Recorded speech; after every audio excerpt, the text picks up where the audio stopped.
Hi everyone, Janelle here. I'm a functional nutritionist, doctor of natural medicine, and creator of the Empowered Midlife Method. This is my podcast where we talk about midlife wellness in the mountains. I am on a mission to help women not only feel better and age their best, but also to help women understand their unique body, to take ownership in their health, to awaken their hormone wisdom, and step into their power around growing older. Today, I sat down with my friend Dr. Christy Howard to discuss hormone therapy in midlife. Dr. Howard is an OB-GYN in Truckee, California, and she is also a certified Menopause Society provider who is always sharing the latest hormone therapy data and practices with our community. Dr. Howard and I discuss different kinds of hormone therapy, who it works best for, the differences in various forms, the timing of starting hormone therapy, and more. Spoiler alert, both Dr. Howard and I agree that hormone therapy can be a great tool when used right, but it's not for everyone, and there is no right or wrong way. There's just finding what is right for you. Welcome, everybody, and thank you for being here, Dr. Howard. Thank you for having me. We've been talking about doing this for a long time, so I'm glad we made it happen. Me too. Okay, so you and I met on the soccer field on the sidelines, but since then we have referred several women back and forth to each other as we both help women improve how they feel as all of our hormones change in midlife. Obviously, you through the medical scope and me through food and lifestyle. But I just want to start by saying I really appreciate that you, as a physician, value the importance of food and lifestyle and working to address all the systems that impact our hormones. So, thank you for being a medical provider that sees the whole person. I mean, it's funny to me that for you to thank me about that because it just seems like such common sense. But sadly, I don't think that is always the case in traditional Western medicine. So, yes, I absolutely value what you do, and it's such an important part of this process. Oh, well, thank you. The world needs more of you. So, thank you. And I'm really happy you're here to help explain a few things for people. So, okay, I have seen so much change myself in the last couple of years in the perimenopause, menopause world. And I'm wondering, have you seen this in the doctor's office? Oh, so much change. Yes, absolutely. I finished my medical school in 2003, and the results of the Women's Health Initiative were published in the summer of 2002. So, as I was like Oh, last year wow. medical student, I had already decided I was going to choose OB-GYN at that point.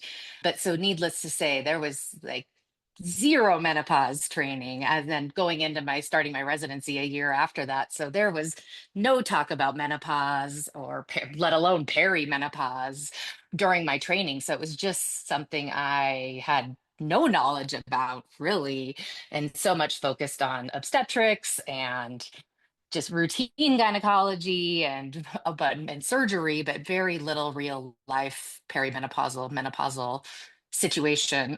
And so it has absolutely been just a eye-opening but continual learning process for me over the really probably over the last 10 years, but especially in the last couple of years where people finally questioned what we were doing. and I don't know what really made that shift, but I think it's great that there has been a shift, and yes, so much change. Yeah, and I love now that physicians have more tools and more information and there's more research and all that so that they can help in through that scope. So I just think that's awesome. Yes, agreed. I know you work with the whole arc of the lifespan of women and their hormones, but what do you see? What symptoms do women come to see you with most in perimenopause? Oh man, it's really kind of can be all over the map, as anybody listening to this can Hmm. probably attest to. Hmm. I think one of the classic perimenopausal changes that brings a lot of women to the office are the period changes and what's happening Mm. with the menstrual cycle. So I think that's how traditionally a lot of women have ended up in my office. But I think more and more now I'm starting to see a lot more of other symptoms, more of the mood symptoms and the brain fog and the anxiety and joint pains and just all over the place. I think a lot of women are recognizing so many of these other symptoms that really can happen a lot earlier than the period changes happen. The classic symptom of menopause, the menopausal transition, is the hot flashes and the night sweats, or what we call the vasomotor symptoms.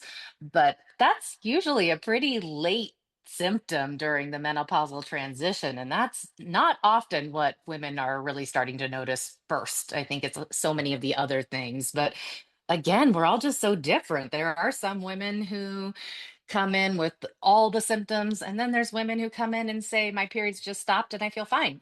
That's Right. the rare unicorn woman that she is. But most women, it's just such a range of symptoms, but that those would be the most common. Yeah, I think that's so interesting. So many things you said, but it's funny because hormones are similar to foods, where it's not just the hormone, it's not just the food, it's how those things interact with our unique body. And Absolutely. there's so much involved in that, obviously. And now that we know that there's hormone receptors all over our body, right? In our Everywhere. brain, our nervous system, our bones, like it's not just in our uterus. Right. And it's so cool that women are finally connecting those dots now that, oh, that anxiety, the sleep problems, like I the sleep. early I didn't on. mention the sleep problem, but that's a huge one I see also. Huge, huge. Hmm. And so, I mean, I know I hear from people, not really recently, but in years past, that really the tools they would use from their physicians would be mood medications or sleep medications. And that was kind of it. But obviously, things have Hmm. changed as doctors Yes. are prescribing more hormones. Would you agree with that? I definitely think so. And, sometimes a mood medication Yeah. or it is the right choice. And, Yes. and, Yes. and even if it is the hormonal fluctuations that are triggering that, sometimes hormones aren't always the answer, or sometimes women don't have the option of hormones. And those other things can be really helpful tools. But yes, I think that's been one of the big eye opening things for me through educating myself through this process personally, but also with women, is that so much of it is hormone related, and that the hormone therapy, although not officially FDA approved to treat said symptom and issues, most women find it is really helpful for so many of those issues. And so, yeah, I'm using it much more broadly than I was ever taught or trained to do. But that's what there's more and more evidence to support that is maybe the right thing to be doing for certain women, not all women, but Right. but Right. but Right. yeah. Yeah, that's a good point. I mean, definitely there's a place for all the medications that you use and that are appropriate for sure. But my guess is that the FDA, things will continue to change as more research comes out with what hormone I hope therapy is. so. Yeah, maybe. I sure We'll hope see. so.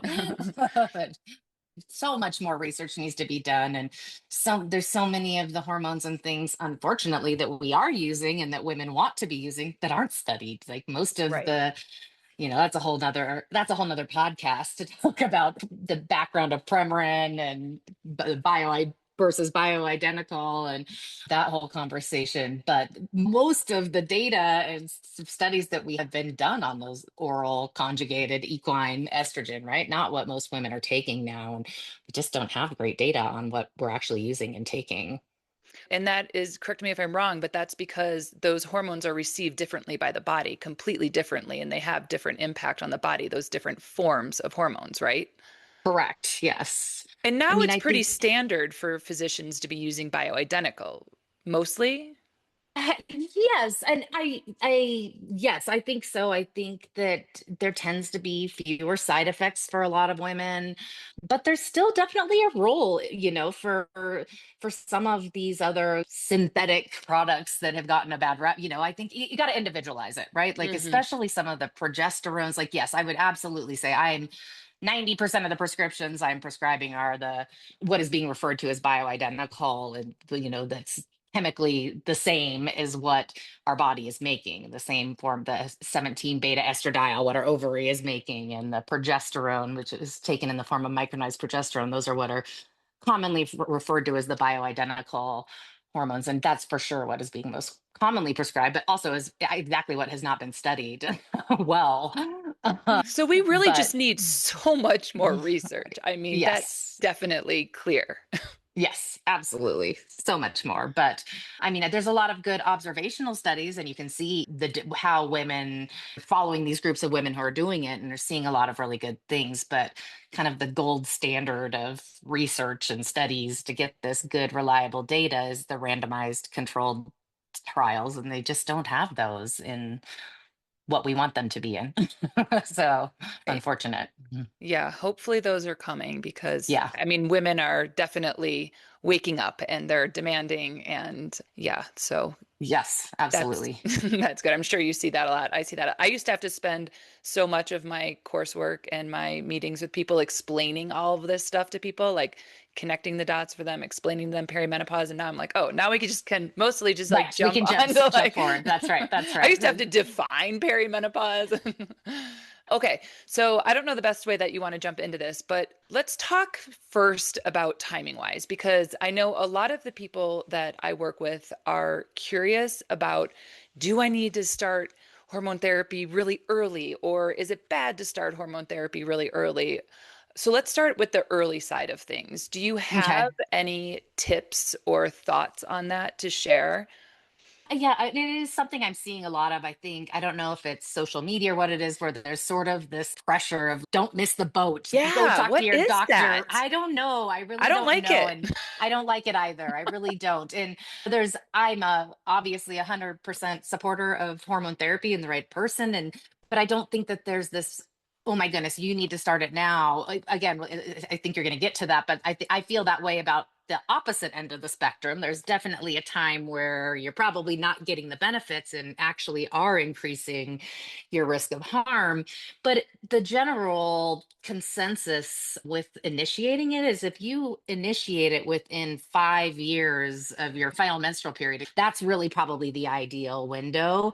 You'll hear the 10-year mark, like that's usually kind of the cutoff if you're more than 10 years beyond, but the ideal window is probably within 5 years of your last period. So once you're already fully menopausal, but I'm getting so many women that are nowhere close to their final menstrual period that are wanting to initiate hormone, and they absolutely can. I think it's absolutely appropriate when you're having symptoms and there's a goal, or we're trying to prevent osteoporosis, or there's a Mhm, definite role for some early mhm, initiation mhm. in women.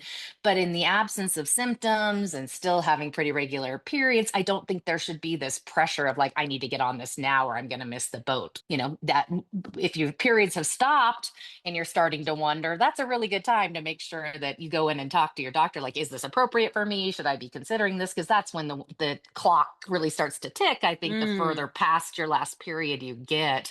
mhm. But more often than not, I think women are experiencing symptoms sooner than that, and so they're seeking care sooner. But I don't think women have no symptoms need to feel this pressure that they need to get on it right away. Right. Okay. That's really a good clarification. So there's no need to panic about getting on it early, but within 5 years of your last menstrual period is the most optimal time if you're going to do it to hop on board. Correct. That's what the good data is showing us. And like I said, if you're 6 years or 7 years, you're still fine. You're still in Hmm. that window, Hmm. but Yeah. probably optimal is within the 5 years. But again, for some patients, there is benefit to starting it earlier, and that's just a very, very individualized and something that you'd want to talk with your provider about.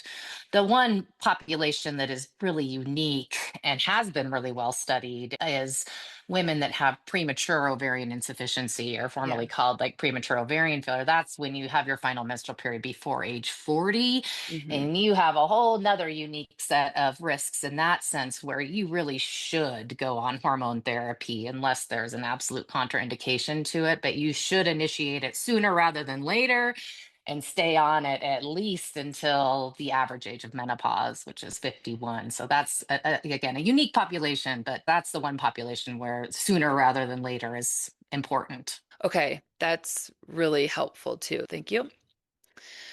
So, how about we talk about, and I just want to say also, I don't know if you experience, but I definitely see this with the women I work with, that when they do use or experiment with or try hormone therapy earlier on, sometimes it works really well to resolve their symptoms. Some women are like, wow, I got that estrogen patch and progesterone, and wow, everything changed.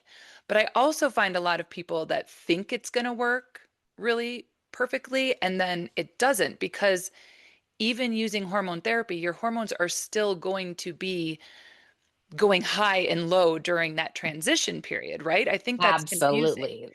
It Yeah. is.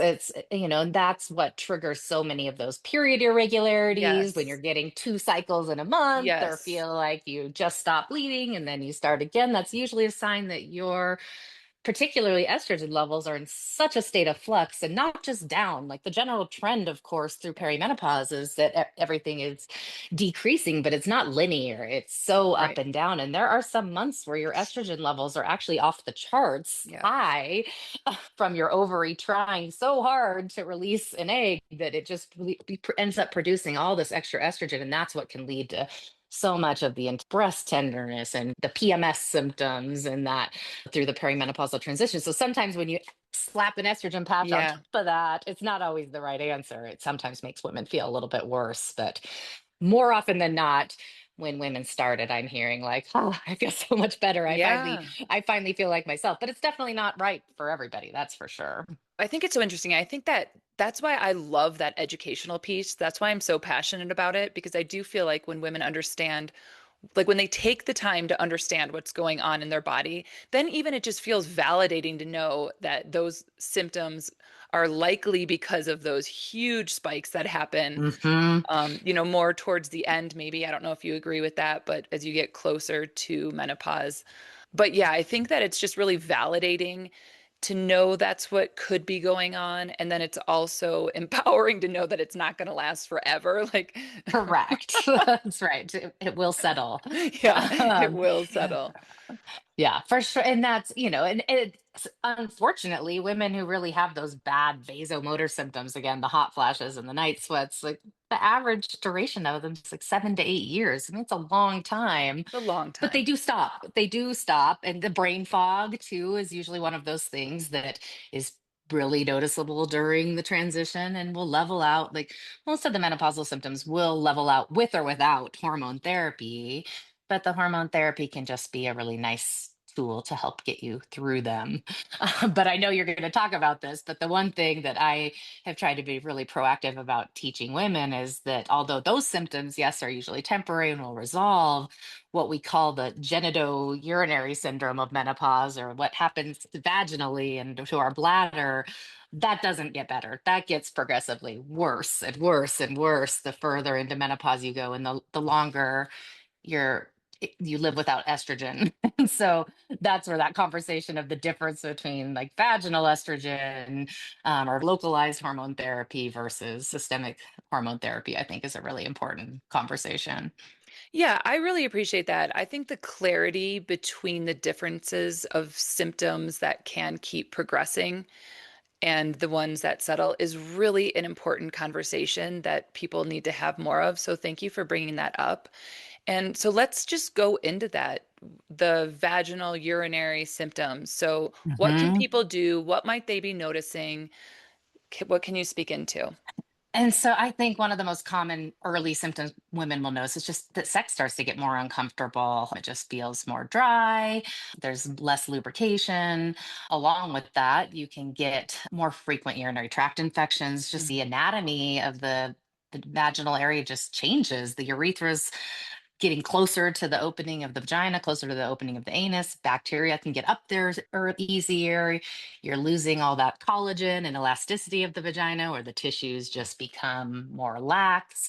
And so that creates just this that complete the lack of elasticity in the vagina is what really creates the increased risk of the bladder infections, but also just the discomfort with intercourse. And vaginal estrogen really can stop that process, and in some cases really can reverse a lot of the changes.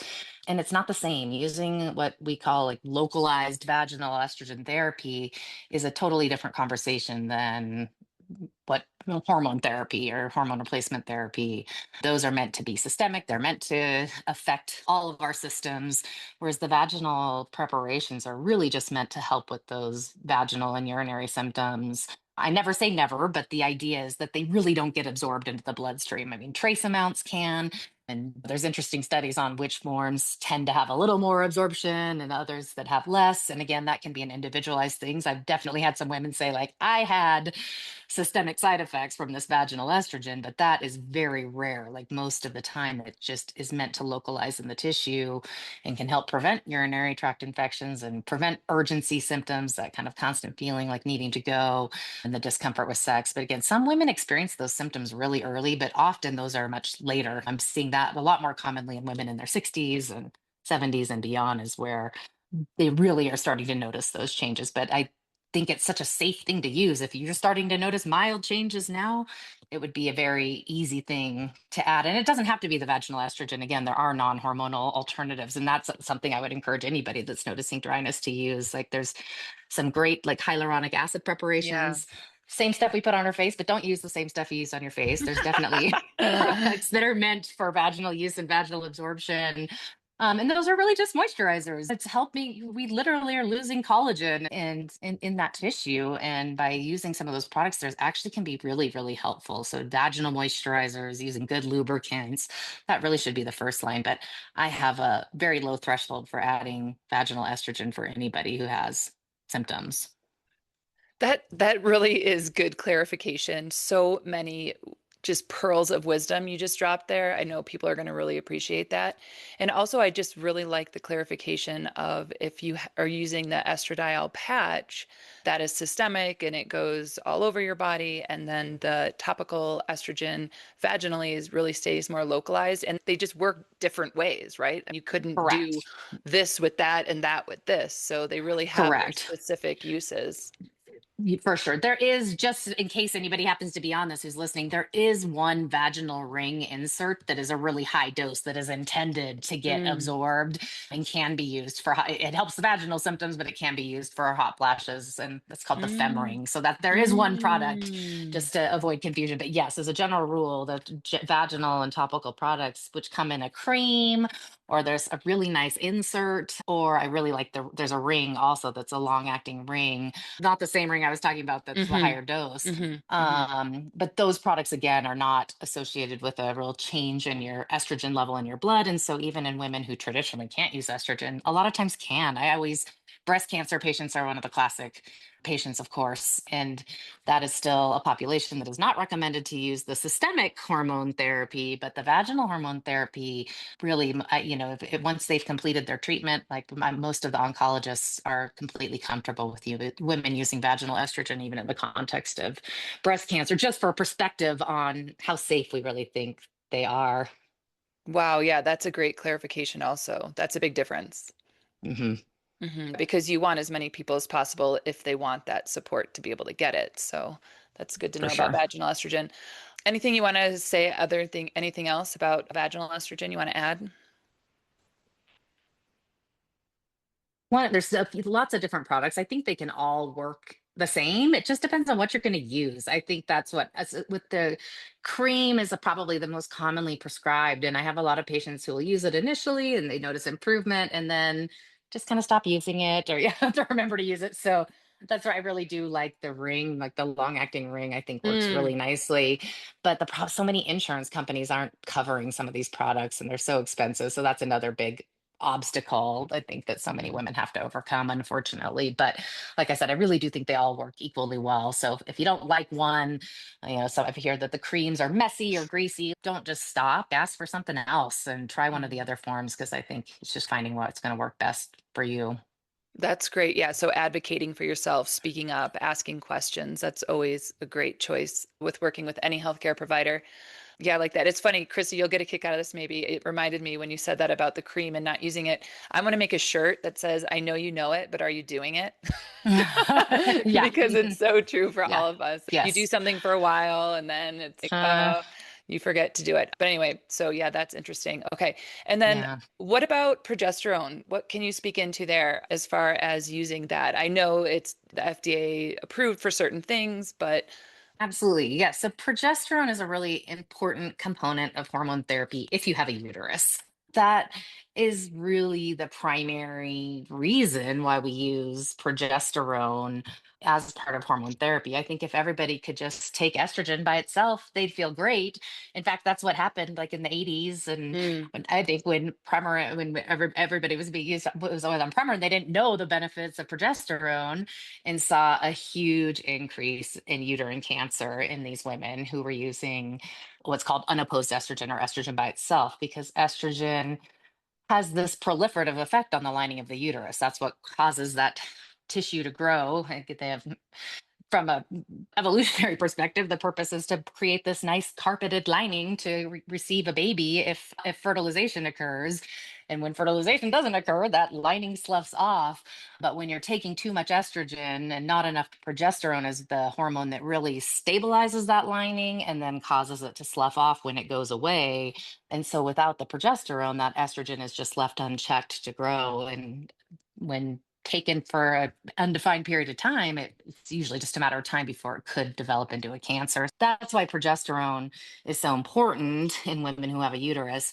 Now, I do think progesterone can have some benefits for some women. Definitely, I think the most talked about now is the sleep benefit. The way many women taking an oral progesterone notice that it does help with a lot of their sleep disturbances. And I think it's a very safe thing to take. It can cause bloating and GI symptoms. And so there's lots of different forms of progesterone that are available. Again, as we talked about, the most popular is the micronized progesterone or prometrium. That's the bioidentical. That's the most popular one that's prescribed, and it works pretty well for sleep. I think for a lot of women, again, it's not officially approved for that indication, but it absolutely can be taken for that. It also can be really helpful for women who are having a lot of period changes through the perimenopausal transition. The progesterone can help, again, stabilize that endometrium and lead to less irregular bleeding when used properly. The progesterone is what you really have to play with to figure out in women who are still having periods but want to go on hormone therapy. So the estrogen's pretty straightforward. It's like you give somebody an estrogen patch, they're going to feel well, but the progesterone you have to do a little more playing with to figure out what's going to not provoke more irregular bleeding, what's going to control any irregular bleeding you're having, but also hopefully give you that sleep benefit. And basically, I look at it as to allow you to be on the estrogen. You need that Hmm. progesterone. So women who have had a hysterectomy for whatever Mm. reason don't need the progesterone. They can just take the estrogen by itself. And again, I have some women who ask if they can take progesterone, and sure, absolutely. Through a conversation, usually it's fine to take it if they, especially if they do find that sleep benefit. But one thing that I do like to point out, interestingly, and again, that's a whole nother conversation about the breast cancer risk and overall risks that have been associated with hormone therapy, again, based on that Women's Health Initiative study, which is Hmm. not all evil. There was a lot of good information to come out Right, of right. that too. But it's one of the interesting things in that study was it was the estrogen, the women who were able to take estrogen alone and didn't need the progesterone didn't have an increased risk of breast cancer. They didn't have an increased risk of cardiovascular disease. Like that estrogen only arm actually had the best outcomes in that study. So that's what I try to reassure women like it's okay to be on estrogen. And that's the population that I think those are some of the ones that snuck through in the last 20 years and got to stay on their hormone therapy because it really is safe if you don't have the uterus to take it by Right, itself. right. But then just to double click on the fact that that study was not the form of progesterone that we use now, which is what, Absolutely. yeah, And just so people make sure they for understand that. sure, yes. And but yes, so yeah, exactly. That was that oral medroxyprogesterone acetate again, and that unfortunately is the progesterone that is used in most of the data and most of the good studies Right. that we have. But we think again with the probably the micronized progesterone, there's probably less of a risk. But again, I that's why that's our go-to. But I do sometimes use some of those synthetic progesterones again for the women that have a lot of bleeding issue who want to be on estrogen but are still having a lot of issues with their periods.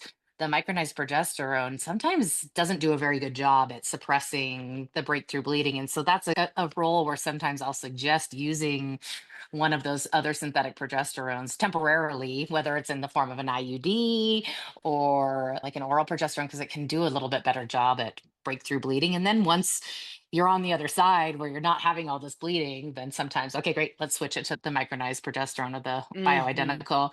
But Mm-hmm. I almost always start with the bioidentical progesterone. And then if women are having bleeding issues on it, then that's where try to think about some of those alternatives that still very much have a role, I think, in what we're doing.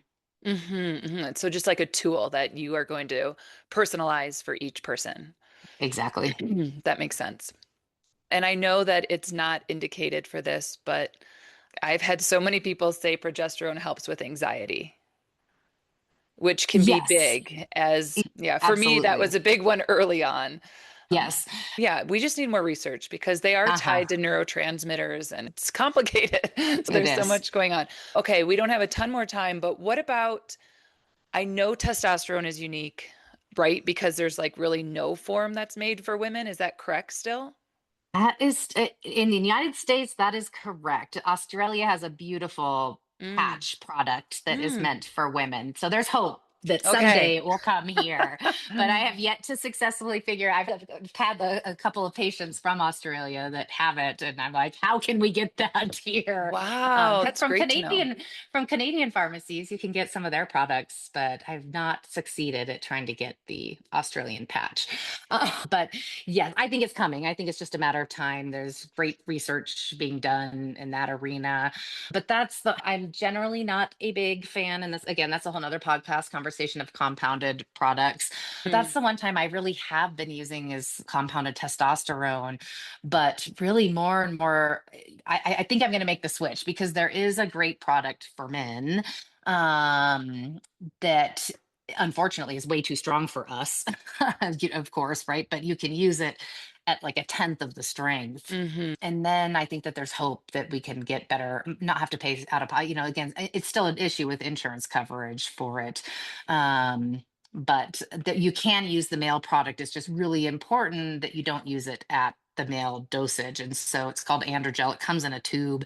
And so now the Menopause Society is recommending is to use that prescription just because it is regulated and you know what you're getting with it, but to put it in like a syringe and dispense it out. Men apply this entire packet, and women are supposed to apply just a tenth of it.